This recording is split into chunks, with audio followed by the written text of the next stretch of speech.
Hello दोस्तों, कैसे हैं आप लोग। आशा करता हूं कि आप लोग अच्छे होंगे। जैसा कि इस वीडियो में बताने वाले हैं कि दोस्तों अगर आप भी मध्य प्रदेश पुलिस 2025 के लिए अगर 30 अक्टूबर के लिए अगर आपको एग्जाम देना है तो दोस्तों आपके लिए प्रैक्टिस सेट या चौथा लेकर आए हैं। तो दोस्तों वीडियो को पूरा देखिए। वीडियो बना है तो वीडियो को प्यारा सा लाइक करके चैनल को कर दीजिए सब्सक्राइब, क्योंकि दोस्तों मेरे चैनल पर आप जानते हैं कि हमेशा प्रैक्टिस सेट कराया जाता है। तो 3 को प्रैक्टिस सेट आपको करा दिए हैं और चौथा प्रैक्टिस सेट आपको लेकर आए हैं।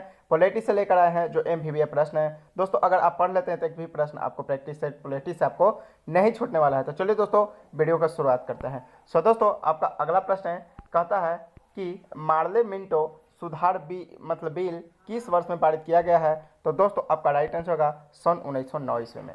दोस्तों आपका अगला प्रश्न है कि बी आर अम्बेडकर का संविधान सभा में निर्वाचन हुआ था, कहाँ हुआ था। तो दोस्तों आपका राइट आंसर होगा पश्चिम बंगाल से। ठीक है, आपका राइट आंसर होगा समसामयिक घटना चक्र सितंबर 2024 करंट अफेयर्स के अनुसार अगर देखा जाए। ठीक है, आपको याद रखना। आपको अगला प्रश्न है कि सिरभान निर्वाचन सभा में झंडा समिति के अध्यक्ष कौन थे। तो दोस्तों आपका राइट आंसर होगा JB कृपलानी क्या थे, समिति के अध्यक्ष थे। दोस्तों MVVA प्रश्न हम लेकर आते हैं। दोस्तों वीडियो पर नए हैं तो वीडियो को प्यारा सा लाइक करके चैनल को कर दीजिए सब्सक्राइब, क्योंकि दोस्तों अगर आप जानते हैं, अगर आपको नहीं समझ में आता है कि क्वेश्चन कहाँ से आ रहा है, हमको MP पुलिस कैसे निकालना है, तो इस चैनल को इस प्ले लिस्ट में जाइए, वहाँ दिखाया गया है MP पुलिस ऑल एग्जाम, उस पर जाकर सारा वीडियो को आप देख लीजिए ताकि आपको समझ में चला। दोस्तों आपका अगला प्रश्न है, राष्ट्रपति संविधान के किस अनुच्छेद के अंतर्गत लोकसभा को भंग कर सकते हैं। तो दोस्तों आपका राइट आंसर होगा यानी कि अनुच्छेद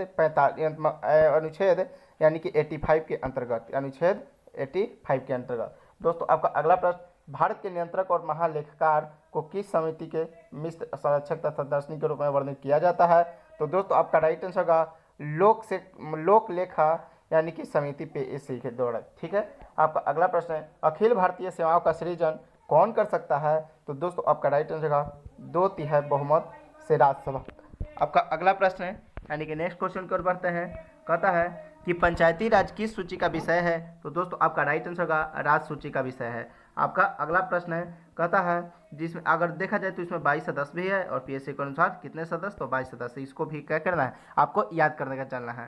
दोस्तों इस चैनल पर आपको MVVA प्रश्न, आपको GK जनरल्स का एनालिसिस कराया जाता है और किसी भी गवर्नमेंट एग्जाम की अगर आप तैयारी करते हैं तो आपके लिए हेल्पफुल एक चैनल ये बनाया गया है। ठीक है, आपका अगला प्रश्न है कि राज्यसभा को ऐसा कौन सा विशेष अधिकार प्राप्त है जो लोकसभा को नहीं है। ठीक है, तो आपका राइट आंसर होगा राज्य सूची के किसी विषय को राष्ट्रीय महत्व का घोषित करना। ठीक है, आपका अगला प्रश्न है, संविधान निर्माता सभा में झंडा समिति के अध्यक्ष कौन थे। तो आप जान रहे हैं कि दोस्तों हम बता रहे हैं कि जो भी क्वेश्चन रिपीटेड हो रहे हैं वो आपके लिए MVVA प्रश्न है। ठीक है, तो एक रिपीटेड है JP कृपलानी, तो आपको इसको क्या करना है, MVVA प्रश्न मान कर याद कर देना है, ये आएगा तो आएगा। दोस्तों आपका अगला प्रश्न है, राष्ट्रपति संविधान के किस अनुच्छेद अंतर्गत लोकसभा को भाग करते हैं। तो दोस्तों आपका राइट आंसर होगा अनुच्छेद 85। पिछले बार भी 85 बताया पिछले क्वेश्चन में, और दूसरा था JB कृपलानी। यानी 2 को क्वेश्चन रिपीटेड है, यानी MVVA प्रश्न है, ये दोनों में से कोई एक को आने की संभावना, जो भी रिपीटेड क्वेश्चन है वो आपको आने की संभावना है। आपका अगला प्रश्न है कि सरकारी आयोग की स्थापना किसके संबंध में विचार करने के लिए हुई थी। तो दोस्तों आपका राइट आंसर होगा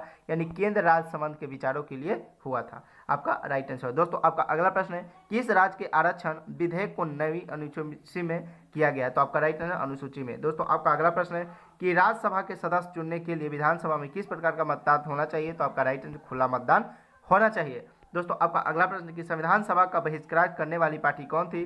तो दोस्तों आपका राइट आंसर होगा यानी कि संविधान सभा का जो बहिष्कार करने वाली जो पार्टी थी वो कौन थी। तो आपका राइट आंसर क्या हो जाएगा, मुस्लिम लीग हो जाएगा। दोस्तों आपका अगला प्रश्न है, कहता है कि संविधान प्रारूप समिति के अध्यक्ष कौन थे। तो दोस्तों आपका राइट आंसर हो जाएगा यानी डॉक्टर भीमराव अम्बेडकर क्या थे, संविधान प्रारूप समिति के अध्यक्ष थे।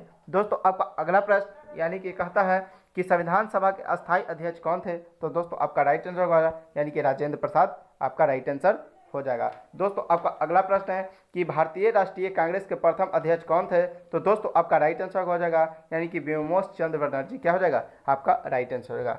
दोस्तों आपका अगला प्रश्न है कि उपराष्ट्रपति के चुनाव में कौन कौन मतदान होते हैं। तो आप जानते हैं कि दोस्तों आपका राइट आंसर संसद के दोनों सदनों का सदस्य होते हैं। ठीक है, आपका अगला प्रश्न है कि भारत में नए राज्य की स्थापना किसकी अनुमति से की जा सकती है। तो दोस्तों आपका राइट आंसर होगा यानी संसद की अनुमति से किया जाता है।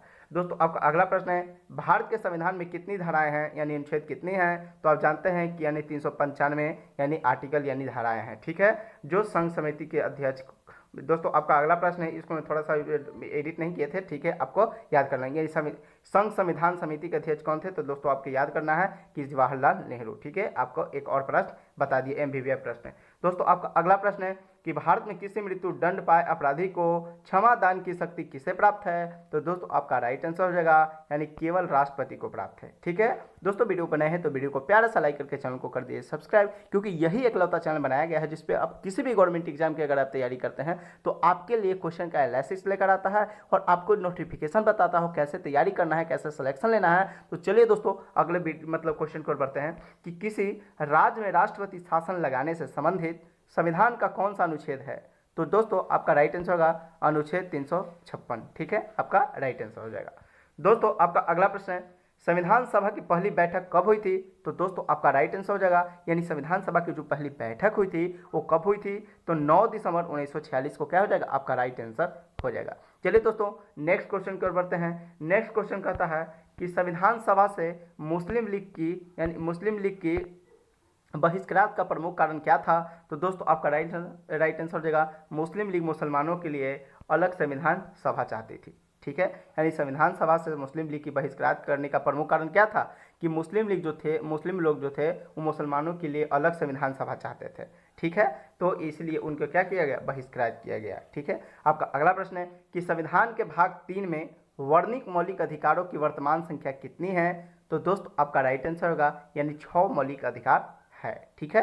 आपका अगला प्रश्न है अनुच्छेद 14 में वर्णित क्षमता के नियम का अपवाद है तो किससे है? तो राष्ट्रपति से। आपका राइट आंसर राष्ट्रपति हो जाएगा। दोस्तों आपका अगला प्रश्न है भारतीय राजनीतिक व्यवस्था का स्वरूप है? तो दोस्तों आपका राइट आंसर गणतंत्रीय संघीय संसदीय हो जाएगा। तो दोस्तों आपका राइट आंसर क्या हो जाएगा? गणतंत्रीय संघीय और संसदीय हो जाएगा। दोस्तों आपका अगला प्रश्न है कि संघ सूची, राज्य सूची और समवर्ती सूची के विषय का उल्लेख किस अनुच्छेद में है? तो दोस्तों आपका का राइट आंसर हो जाएगा यानी 7वीं अनुसूची में आपका एमबीबीआई प्रश्न हो जाएगा। दोस्तों आपका अगला प्रश्न है कि संविधान के सूचियों में शिक्षा किस सूची से निर्देशित किया गया है? तो दोस्तों आपका राइट आंसर होगा यानी कि समवर्ती सूची में, ठीक है। आपका राइट आंसर समवर्ती सूची हो जाएगा। दोस्तों आपका अगला प्रश्न है कि राज्यों के क्षेत्र और सीमा में परिवर्तन का अंतिम अधिकार किसे प्राप्त है? तो दोस्तों आपका राइट आंसर होगा यानी संसद को। दोस्तों इस तरह हम मोस्ट इंपॉर्टेंट यानी पॉलिटी से जो एमपी पुलिस के लिए आपको बन सकता है, एमपी पुलिस के एग्जाम 30 अक्टूबर के लिए एमबीबीएस प्रश्न बन सकता है, तो आपके लिए हम प्रैक्टिस करवाएं। दोस्तों वीडियो पर नए हैं तो वीडियो को प्यारा सा लाइक करके चैनल को कर दिए सब्सक्राइब। हम अगर आपको बता दें कि दोस्तों अगर आप ये चौथा प्रैक्टिस सेट देख रहे हैं तो आपको कुछ नहीं करना, आपको प्लेलिस्ट में जाना है। इस चैनल को प्लेलिस्ट में जाकर उसमें लिखल होगा all MP police all exam, उस पर आपको क्लिक करना है। वहाँ सारा प्रैक्टिस सेट आपको 1 2 3 तक मिल गया है। आपको 30 तक प्रैक्टिस सेट करवा देंगे यानी 30 अक्टूबर से पहले, ताकि आपका सिलेक्शन हो जाए। दोस्तों वीडियो पर नए हैं तो वीडियो को प्यारा सा लाइक करके चैनल को कर दिए सब्सक्राइब। दोस्तों यही एकलौता चैनल बनाया गया है जिसपे अगर आप किसी भी गवर्नमेंट एग्जाम की अगर आप तैयारी करते हैं तो आपके लिए हेल्पफुल है, आपके लिए मदद करता है, ठीक है। हम वही क्वेश्चन बताते हैं जो आपको एग्जाम में आए, दिमाग में और समझ में आए। फालतू क्वेश्चन बताने का हमको श्रेय नहीं है, मेरा मिशन नहीं है, क्योंकि क्वेश्चन तो पॉलिटी से बहुत आता है, लेकिन एमपी पुलिस के लिए कहाँ से आता है, मोस्ट इंपॉर्टेंट कौन सा है, वो सबसे बड़ा बात है, ठीक है। तो आपको कहते हैं, बार बार बोलते हैं कि चैनल को जब सब्सक्राइब कर लेंगे तो आपका नोटिफिकेशन आपके पास जाएगा, आप उस वीडियो को देख पाओगे, आप सिलेक्शन की ओर बढ़ पाओगे, ठीक है। चलिए दोस्तों वीडियो को समाप्त करते हैं, मिलते हैं किसी नेक्स्ट वीडियो में, तब तक की जय हिंद जय भारत।